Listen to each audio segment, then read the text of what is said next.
while people are logging on, can somebody raise your hand and tell me what is Freud's theory of the division of the mind? Trevor? He believes there's an id, ego, and superego, and the id basically tells you, like, do whatever temptation you have, you need to do it. Okay. And then the superego is like, hey, you shouldn't do that because if it's good or bad, you shouldn't be doing it. And then the ego is like the person kind of in between. Okay, yeah. Are they actual people? No, it's like, it's parts of the brain, like symbolic parts of the brain, sort of. Okay. Emma? It's kind of, it can be like related to your conscience of sorts, because the id, it's representing those who do what they feel, Okay. and which can kind of be real romanticized, kind of. Okay, yeah. With the superego, they have to follow society and they always do the right thing. Okay, now, how do we apply that concept to this novel of Jekyll and Hyde? Yes, In lady. Jekyll and Hyde, society is very strict, and you have to act that certain way. So with people's superego, ego, and id, it's shown a lot in the people and like what they end up choosing to do. Yes. Because it's very heavily judged in society. Excellent. And people who like follow their id higher than their superego are more prominent in society, and like you're basically like soar on society. Okay, so what we're looking at then is Mr. Hyde being the id, because Mr. Hyde is very much driven by doing what he wants to do when he wants to do it. You're actually in the wrong thing. If you will go to Google Slides, there's another.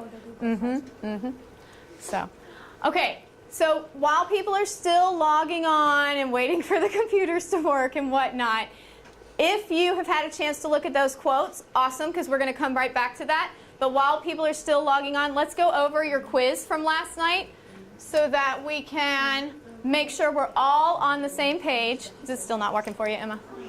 Okay. Oh, it's on freeze. Fail. Too much multitasking. Too much multitasking. Okay. All right, so I'll just be here. Okay. Number 1, Trevor. Yeah. Utterson and Enfield happened to come across the same door from chapter 1 on one of their usual walks. True. True, absolutely. Okay, number 2, Jack. What? C. C, okay. Yes, the door that they see, Enfield says, I should have realized that that was the back door to Jekyll's. Oh, maybe that's a little duality there. Maybe. What does Utterson say his reaction was to meeting Hyde? Allison. He was repulsed by him. He's repulsed by him. And then they're like, yeah, how could you not be? Okay. Okay, you're like Hermione back there. Jekyll, how is he described at the window, Jack? True. Yes, it is true. He's like a prisoner. Now, let me ask you this. How many windows were there? There was 3. 3. Oh, I wrote that down. You wrote that down in your 2-column notes? Yes. It does. It does connect to that idea of like the Holy Trinity. But also, how many divisions of the mind are there? 3. 3. Okay, this is not an Illuminati thing, all right? Let me just go ahead and tell you, it's not. So, yes, 3. Now, you have the id, the ego, and the superego. Which window was open? The middle. The middle. The ego. Way cool, huh? And Jekyll. Yes, you can totally add that into your 2-column notes. Okay? I'm going to do that right now. Okay. So,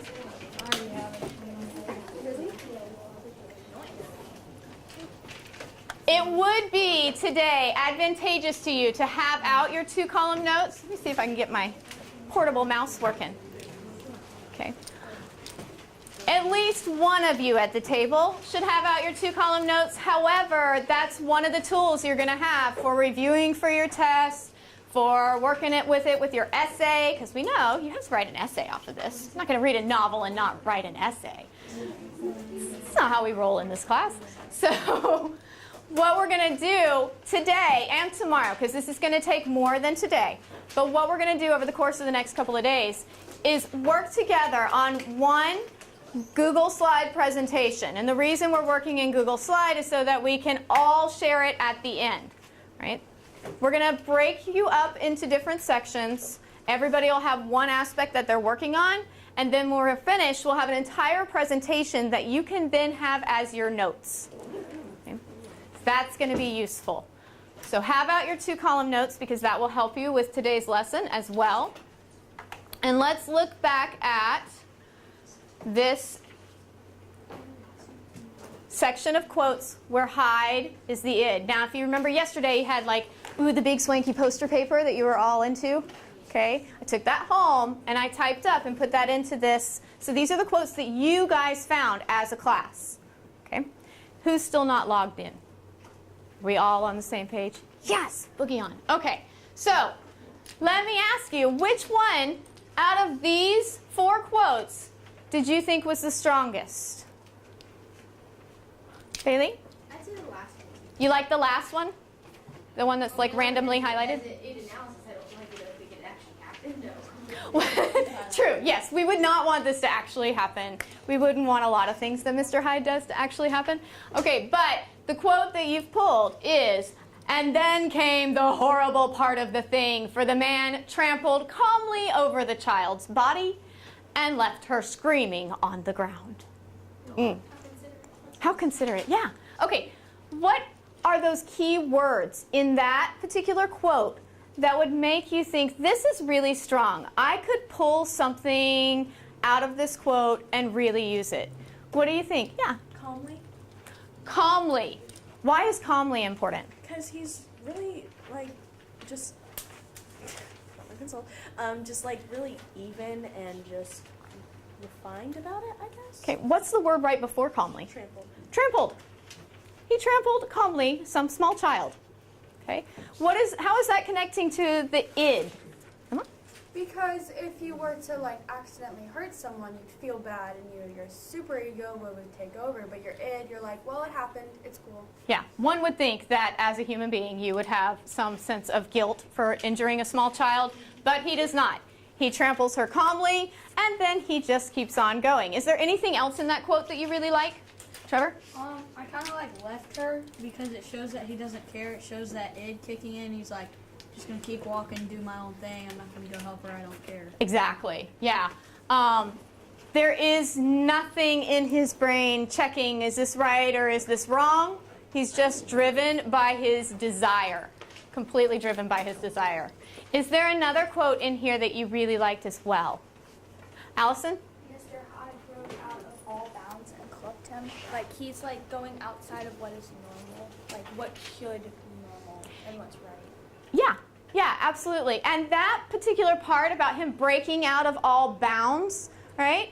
He is not being controlled anymore by what he's supposed to be doing. He's just letting loose, okay? And he's clubbing someone. So yeah, that's intense. Yes? For me, I really like the third one, because it says like a flush of anger, which is like more impulsive and aligned with the id.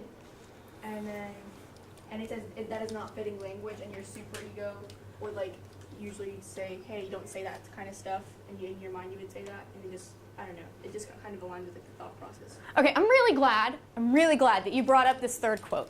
Okay, so let me read it for you. Cried Mr. Hyde with a flush of anger, "I did not think you would have lied." "Come," said Utterson, "that's not fitting language." The other snarled aloud into a savage laugh. Okay, if we are hypothetically writing an essay and we want to establish that Hyde is the id, does this quote establish Hyde as the id? Definitely. It does. What it also does, though, and this potentially would be a really neat way to open this up in your essay and get onto this topic, you have the id actually calling out the character who represents the superego, which is Utterson. Right? Utterson is being dishonest. He's lying. Are we supposed to lie? No.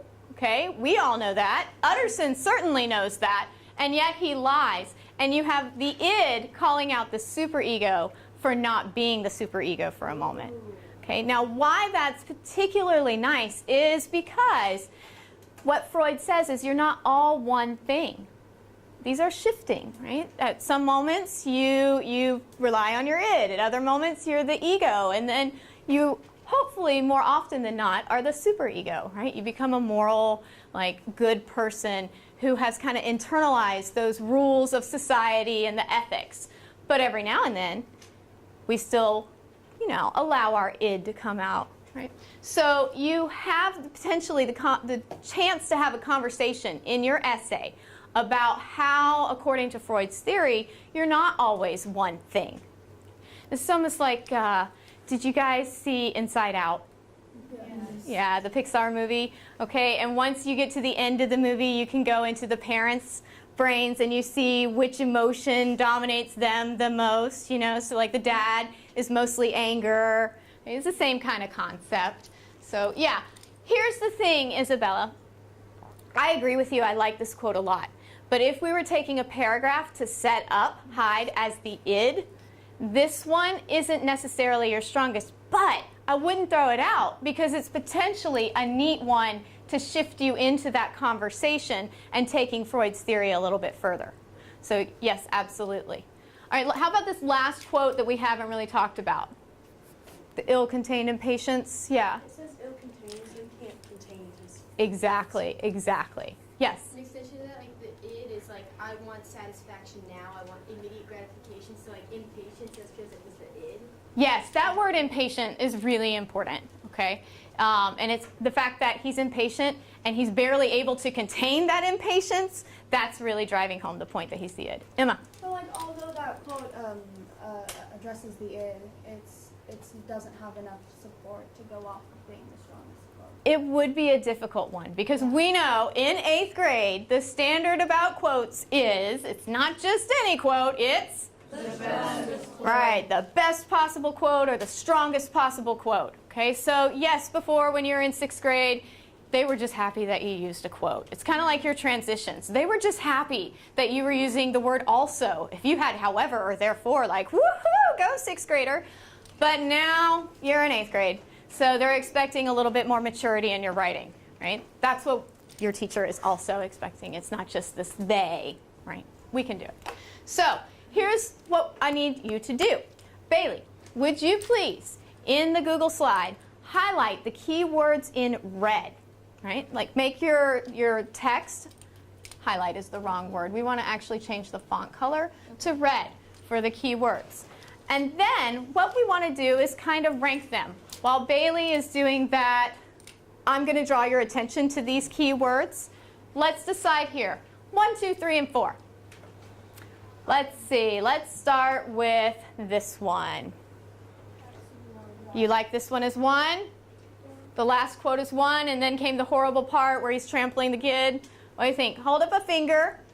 1, 2, 3, 4. What are we? Mostly 1? The majority? All right. Good deal. Okay. How about this one, the one above it? 3. Trevor says 3. Isabella's hanging on to it. I like it. Not letting it go. It is a great quote. It really is.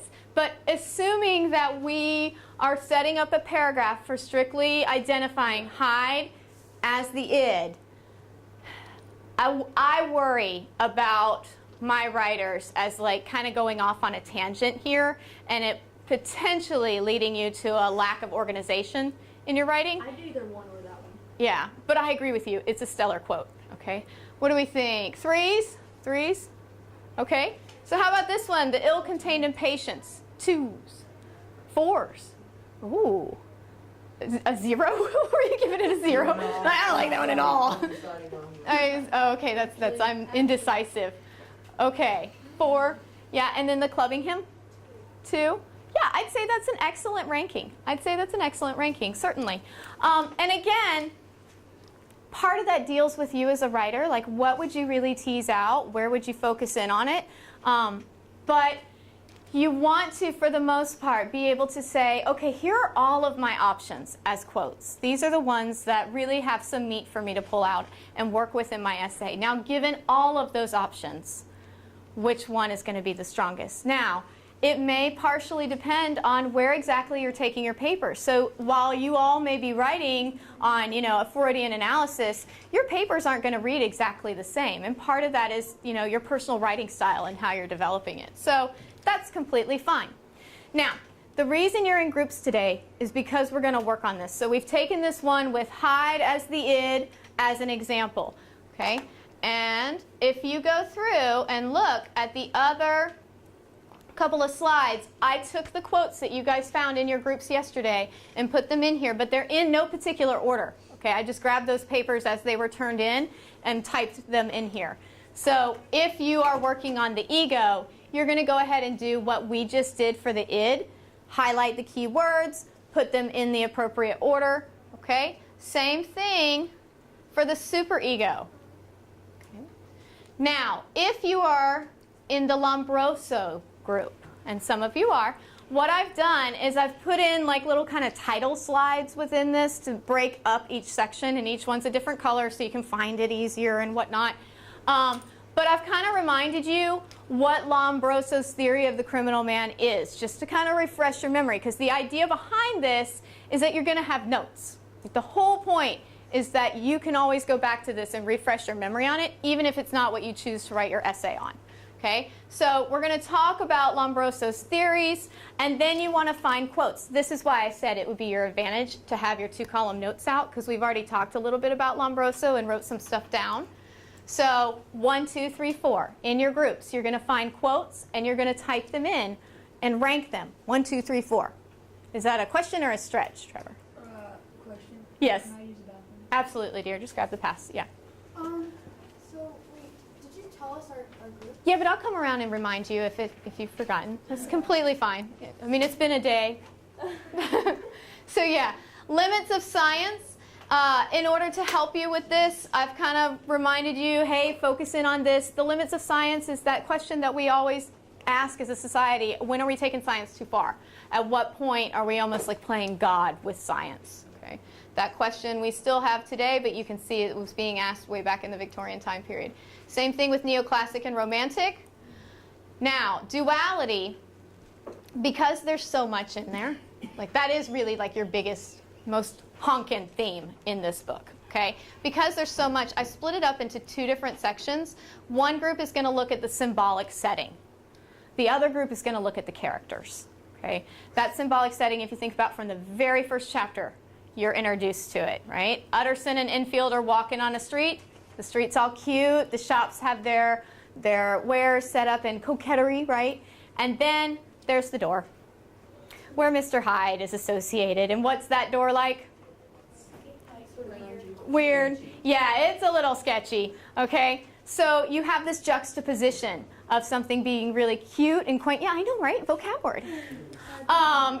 You have this really nice, like, this place is swanky and attractive, and this place is a little run down, and I don't know about that. And to top it off, we're associating it with a character that is also a little sketchy. So, sure, certainly, that'll be broken up. And then for the effects of society, focus in on this. Now, because we haven't finished the book, there's a lot of stuff in the last chapter. So of course we're going to revisit this, but you guys know when you're writing your essay, you don't want to rely on just like one section of the book for all of your quotes. Just like if you were writing an essay from articles, you wouldn't want to pick just one article and have all of your sources be just that, like all of your text support is from just that one.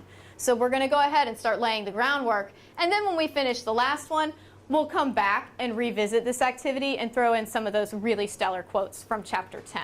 Okay? So raise your hand if you've forgotten what group. Okay. I'll just come tell you. That's not a problem. All right. This group in the middle, you guys are society. So the effects of society on the individual. All right. Nicolette. There. You're usually here. I've got thrown. Okay. You guys are the limits of science. Limits of science. Okay. You guys are neoclassic versus romantic, which is nice because we talked a lot about that with Hound of the Baskervilles when we read it. So just remember, it's also dealing with the supernatural in this book as well, and that idea of like Victorian man, how are you supposed to behave? Okay. Duality, Will and Alec, you guys are duality. Okay, you can take the setting duality. Can you guys take duality in the characters for me, please, Marley? All right. And then we have Lombroso.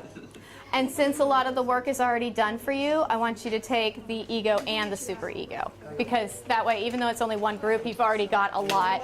So you're not really having double duty on that one. Yes.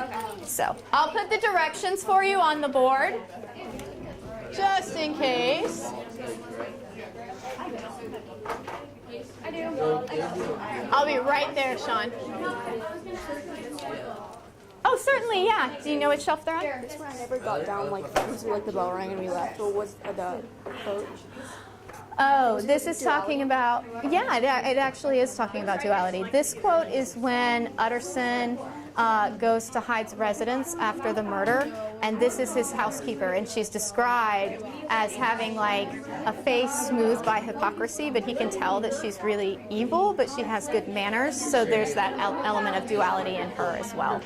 Right there. Okay, so like element of duality and like the evil versus like Good versus evil, yeah, which ties in with duality in this book.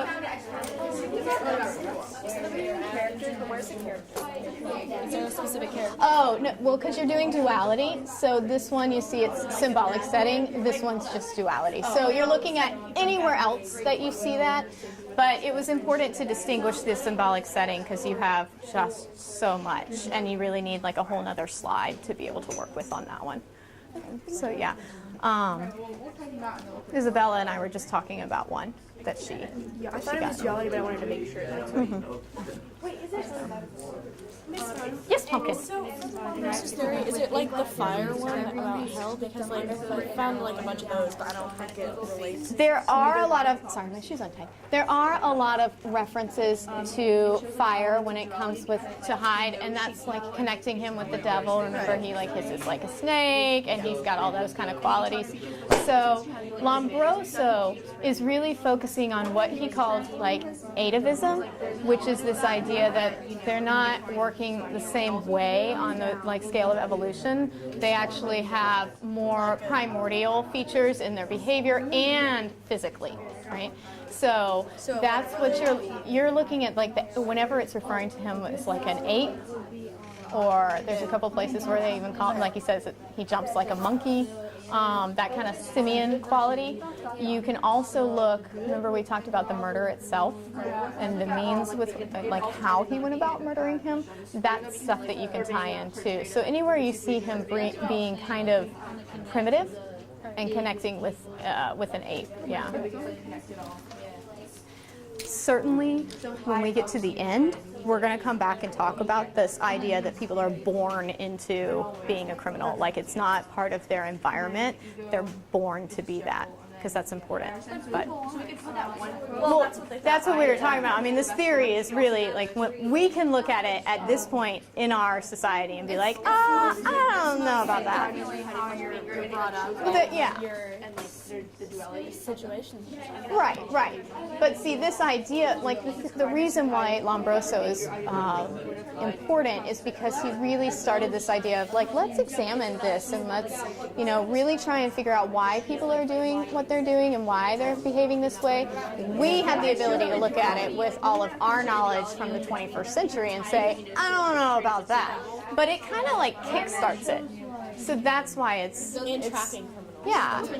Yeah. This play into the fact that Lombroso is like cat, they're like born to their brains like id, like they don't think about what they're doing, they just do it like. And I mean, you can easily see a connection. Yeah. A lot of these things are very closely connected. Yeah. Oh, that's Absolutely. Hey. Yeah. You want me to just get you one? They're right here. Because I brought mine today, but I think I either left it in the gym or in the... Oh, okay.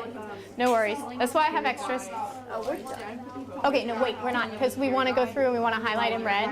So, yeah, Bailey did it for us while we were kind of like reviewing the warm-up, but we want to go back. And I want you to look and see are these really the best? Because this is what we as a class came about and decided, but it may not be what you like. Or you may feel like there's another part of this quote that they didn't get to that's really good. Where, like, is it good to, like, have, like, a completely straightforward quote? You mean one that's just very explicit in what it's saying? How would you go about analyzing it if it's really just straightforward? Like this one, it's very straightforward. Like he is, like he says, like. Are you talking about this first one here? He was wild when he was young, but a long time How he ago? was like the id when he was young, because that's what isn't that what Freud says, where he's like you're like the id when you're younger, and then you grow up to be you develop an ego and you become like the super. Right. Yes. But Yes. You start with just the id. Yes. Because that's all you're capable of doing at in your infancy. Yeah, there is that, but I want you to look at this quote because it does say this, coordinating conjunction but is particularly important in this quote, right? So he was wild when he was young, a long time ago to be sure, but in the law of God there is no statute of limitations. What does that mean? Ooh, let's look it up. And then for this one, we were like, this one's very straightforward, but these two are much like they're a little bit more vague. That's kind of the right word, but they don't like it gives you more room. You can explain more because this one only have so much to like analyze. Yeah. But these two they give you a lot. Now, tell me which two that 3 and 2? Okay, I'm glad that you brought that up because here's the thing about number 2, right? But he had an approved tolerance for others, sometimes wondering, almost with envy at the high-pressure spirits involved in their misdeeds, and any extremity inclined to help rather than to reprove. What is the next line after that? Do you remember what it's talking about? Is this on the first page? It talks about Yes. Yeah. So you have, if you go one more sentence, there's an allusion there to Cain and Abel. And what's the deal with Cain and Abel? It's the brother. One was favored or something. Right. And Cain murdered Abel, right? And then Cain, if you remember when we were talking about the allusions that day, and there was the PowerPoint, it was the same day we talked about the juggernaut and all of that.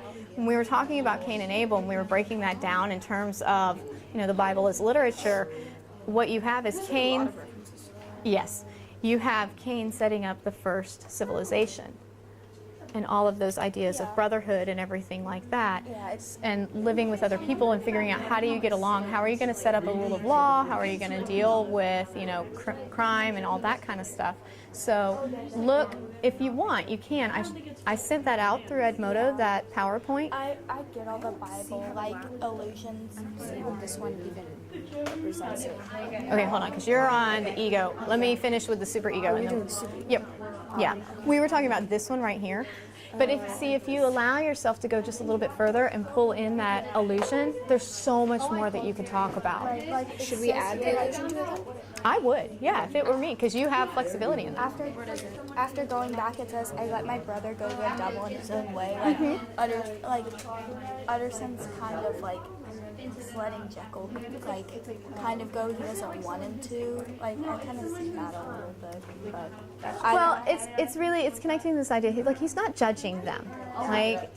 People have faults, and he's not going to sit there and judge them, and that's why they can come to him and talk to him when none of the other friends will, right? He was the last reputable acquaintance and the last good influence in the lives of downgoing men, right? So downgoing men, would they be the id, the ego, the superego? they're going to be the id, the ego, like they've done something they shouldn't be doing. Sorry, I was trying to change the Right? text. They've done something they shouldn't be doing, and then the superego comes in and checks that. So he's that superego checking it not just for Jekyll, but for everybody. That's his nature. You're chapter 10. Chapter 10 is heavy on it. Yeah. Oh, hands everywhere. I'm sorry. Okay. Yes.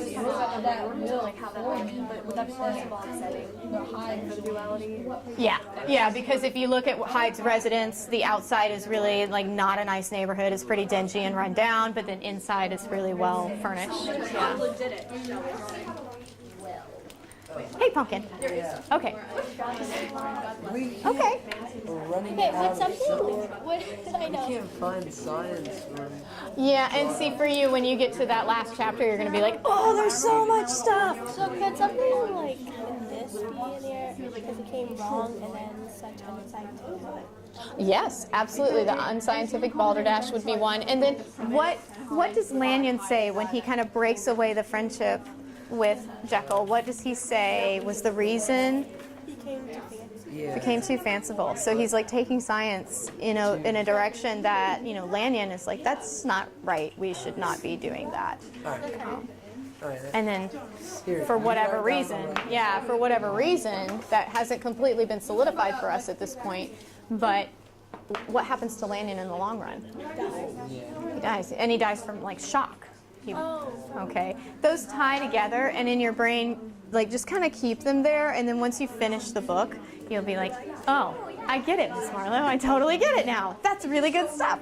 So, and then make sure before you finish, you're going to go through and you're going to mark in red the words that are particularly important for that analysis. Those key words. Yeah, Pumpkin.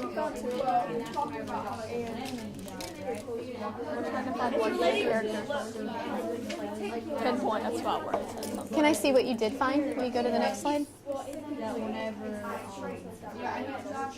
we did the first one because it's like for all the sentences. Okay. So that's true. Does that quote, and when they came in front of the door, both stopped to gaze on it, does that show that though? Not so much, but I like where you're thinking. You know where a really good place to look at is when Utterson gets in the carriage and drives to Hyde's house after the murder. Like right after when it says the murder happened. Yeah, if you hand me your book, I can That's where the murder happened. right. Look in here. So it's on page 70. Okay, and you're looking down in here. How was the evening described when the murder happened? Chocolate covered fall.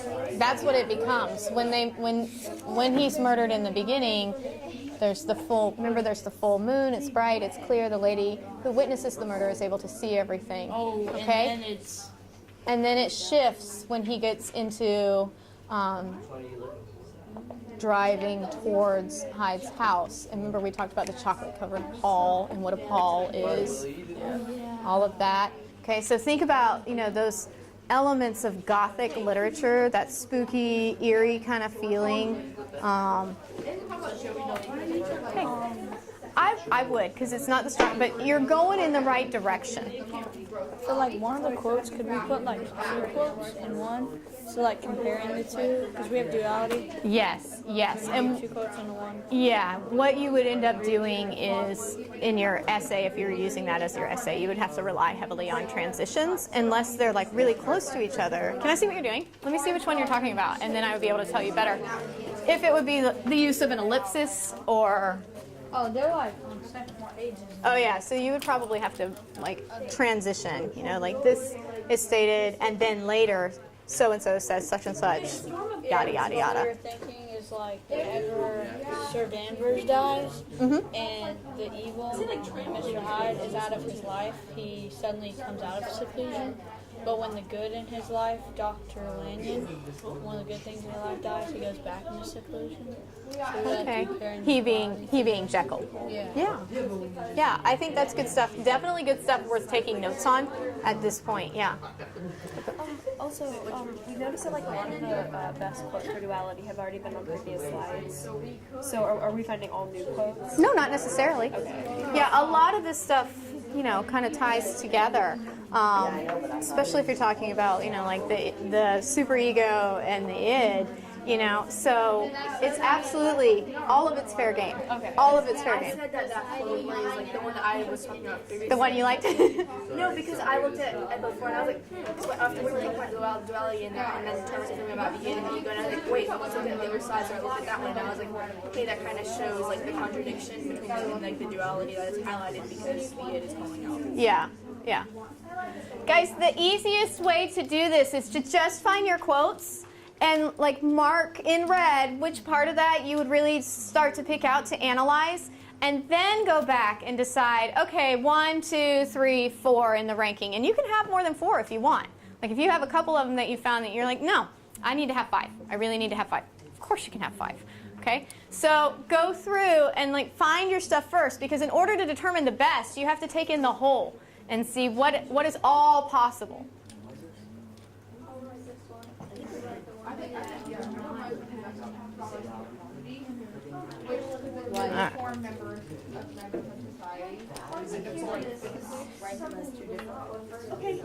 Don't forget to mark in red, like the parts of that quote that are particularly important for digging out. All right. Well, how are y'all doing? It's frustrating to do when you can't go to chapter 10. There's a lot of stuff in chapter 10. There is a lot in chapter 1. How about the fact that in the last chapter that we read last night, what does he discover about the door? Everything is because they do symbolize and stuff. Definitely. Right? The door that is associated with Hyde is actually the back door to Jekyll's. Yeah, well, that's the first part of your reading from last night. If you look, Oh, the one with the the one that stands out. like how like the inside secluded Why is nobody talking about the door? yeah, talk Yeah, about the I realized door. that's the door they were talking about, the one that stuck out. Yeah, yeah. And then, what you must have thought of me to not know that this is the back way to Dr. Jekyll's. I didn't know they were talking about it. Yeah, so that story of the door that's in the first chapter, that door that they're talking about is actually the back door to Dr. Jekyll's, which you don't get to know as the reader until this moment. Yeah. Smidgen. Just a smidgen. So, I mean, that's why I put you guys on this, because you already know the twist, right? So you're able to work with it. Now, look at, well, you got put in here because you were absent yesterday. So if you also look at Hyde's residence, what kind of part of town does he live in? No, Hyde. Yeah, right? He's in the Soho quarter, and it's not very nice. But then when you go inside his apartment, what is it like? It's Yeah. like furnished and stuff, but it's ransacked. It's ransacked, but the ransacked has nothing to do with like how he lives. That's because he's just murdered somebody and he's trying to get away. Because you can tell, because the pockets are turned inside out. It talks about that, so you know that that's why it's torn up. His furniture is really swanky. It's decorated really lavishly, so you have a contrast happening there as well. Well, Pumpkin, it is 10:10. Is it an emergency? No, it's okay. Okay. Okay. No, we're gonna have to finish this up a little bit tomorrow, because people are almost there. So the first part of class tomorrow will be that, and then we'll come together and talk about it. But you don't have to stand up in front of the class, but you can if you want to. Izzy came up with something really smart. What? I'll be right there. They were talking about how everybody's shorter. As of evolution, we've all gotten taller. And so I was like, wouldn't that mean that Jekyll's more involved in Hyde, which would go back to the Oh, I want to say so much stuff. We're going to totally come back to that when we finish the book. So next Monday, because you finished the book over the weekend, this coming Monday, we're going to bring that up in class again. Do you want us to take that? No, the internet was very unhappy when we tried to do that. So we just skipped that. Okay, what's up? Trevor, do you like what I highlighted? You can have more if you want, but you're fine having trouble finding a fourth? The effects of society. Let's see what you Like got. more the effects of society on like the people and how they act. It's like, yeah. I'm using my book for the page numbers though. Oh, that's fine. That's fine. I mean, most everybody in here has the same edition, but yeah. But this one also has the dynamiter in here. Okay. So that's really big. Yeah. No, I think what you guys have found is really good. And in truth, this particular topic, when you get to the end, you're going to find a lot more stuff. Yeah, like, there's a lot. I know, it's probably killing you to not be able to put this in, isn't it, Bailey? Poor Bailey. She's discovered this year the pain of reading the books ahead of time before you study them in class. Yes, especially when it's a mystery. Yeah, but this one's like the worst. Like this one's like just more than I know. So I will not read Fahrenheit 451 no matter how much I want to read it now. And let me see what you pulled out. Yeah, I feel very strongly. Whoa. The style of judgment. This is lovely. This part of the quote that you pulled out That's the here. one that I Yeah. found. And I added the intro that's a good rule of yours, showing that he like agrees with that. Part of the society. Sean found this one and then AJ found this one. Oh. No, I think you guys are on the right track. Yeah. Did you rank them? Is this your ranking? Or is this like how you happen to find them? This is how we have. Okay, so go through now and look at, okay, given all of these three, which one is the strongest, which one is kind of like, meh, and then the weakest one. Okay.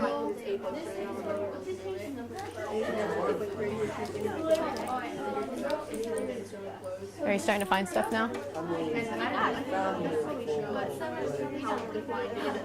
Oh, this one's good. Talking about the chemical, that he does chemistry and stuff. Yeah. And at this point, you don't understand why, like the true extent of why that's a particularly good quote, but I love the fact that you are at least like, you know, hey, there's something here, and then let it kind of percolate in your brain as you read. Yeah. Yeah. Are these in order? Yeah? Okay.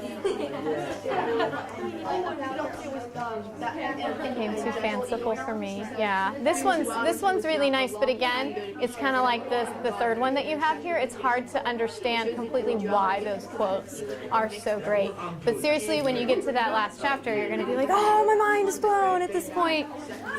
Yeah. Is it okay if we do 2-1 like if they tie? You have a tie? Yes. Like the only person to ask me that. Yeah. You have 2 2s. Okay then. You still have a tie. No, it's okay. Yeah, it could potentially be that way because.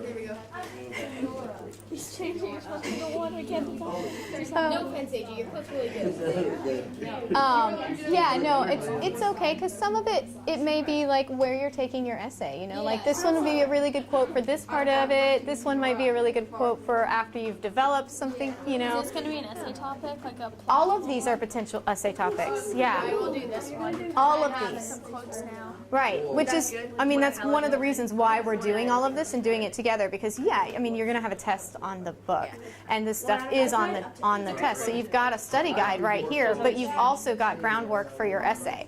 And then if you start writing that essay, as sometimes happens, and you're like, I don't think I want to do this topic, you can switch to another topic, and there's still some groundwork done. I might do this one. Yeah, it's a good one to do. Ignore that. The internet was kind of funky in here first period, so we just kind of left it behind.